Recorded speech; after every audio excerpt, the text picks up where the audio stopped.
Яг өрийн дэвтэр хэд байна танд одоо бол? Одоогийн байдлаар өрийн дэвтэр 3 дэвтэр байна. Дууссан дуусаагүй өгөөгүй хүмүүс дууссан дэвтэр байгаа ч өгөөгүй хүмүүс байж байгаа.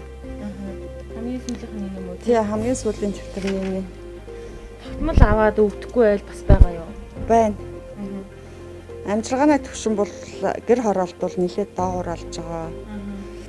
Тэгээд хүүхдийн мөнгө буух хүлээгээд байж байгаа тийм орлогогүй айлууд зөндөө байгаа. Тийм учраас хүүхдийн мөнгө буутал бол өөр бичүүлээд бараг 100 гаруй 2-300 бараг хүртэлч бараг өртөө болцсон айлууд байжлаа. Тэг өгдөхгүй нэхэд өгөхгүй. Тийм өгөхгүй шүү дээ. Хүүхдийн мөнгө буутал одоо өгч чадахгүй гэдэг ингээд бичүүлсэн айлууд зөндөө байгаа шүү дээ. Хүүхдийн мөнгөө хүлээгээ сууж байгаа. Одоо ажилгүй болчихсон. Тогтмол биш орлоготой. Одоо барилгын ажил хийгээд нэг өдрөөр орлого олдог тиймэрхүү нөхцөлтэй тийм хүмүүс байна. Тогтмол яг бичүүл авахдаа юу авч ийн?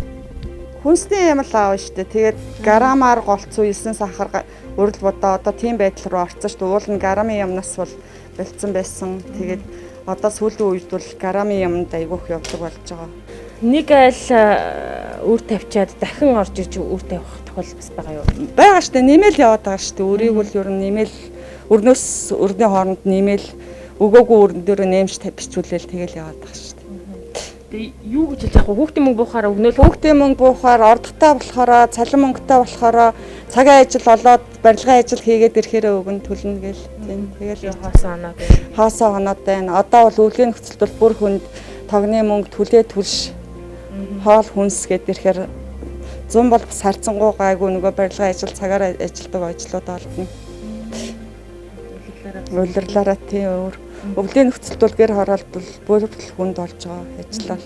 Ажил олдохгүй байгаа. Тэгээд одоо бол бараг ажилгүй хүмүүсийн тоо зөндөл нэмэгдэж штэ харьцангуй. Одоо хөл хоройгоод бараг ажилгүй болсон хүмүүс зөндөө байна. Нөгөө 0-аас 12 насны хүүхдээ харж байгаа гэдэг ажилгүй зарим хувийн байгууллагууд бол цалингүй шууд гэртэн чөлөөлөд байлгаж байгаа.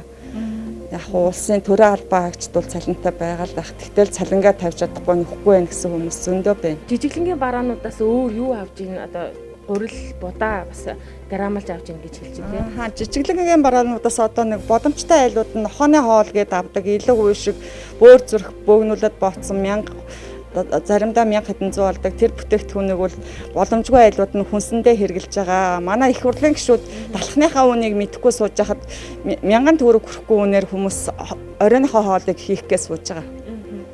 Бүр одоо сүултээ бүр грамлаад тийм бараг 2000-ад яаж хоол хийх үү 1000 хэдэн 100-д баргалж багтааж яаж хоол хийх үү гэсэн тиймд амьдралын төвшөнтэй айлууд гэр хороолт зөндөө байна. Тэгээ боломжгүй одоо яг өөрөөсөө бичиг үсэг мэдэхгүй тэгээд хороо захиргаагаараа явж чадахгүй тэгээд тийм өрхүүд бол яг тэр амьдралынхаа төвшинг тодорхойлж чадахгүй нөгөө хүнсний хангамжинд нь оролцож чадахгүй тийм айл өрхүүд зөндөө байгаа. Яг судалгааг бүрэн бүтэн гаргаж чаддаггүй.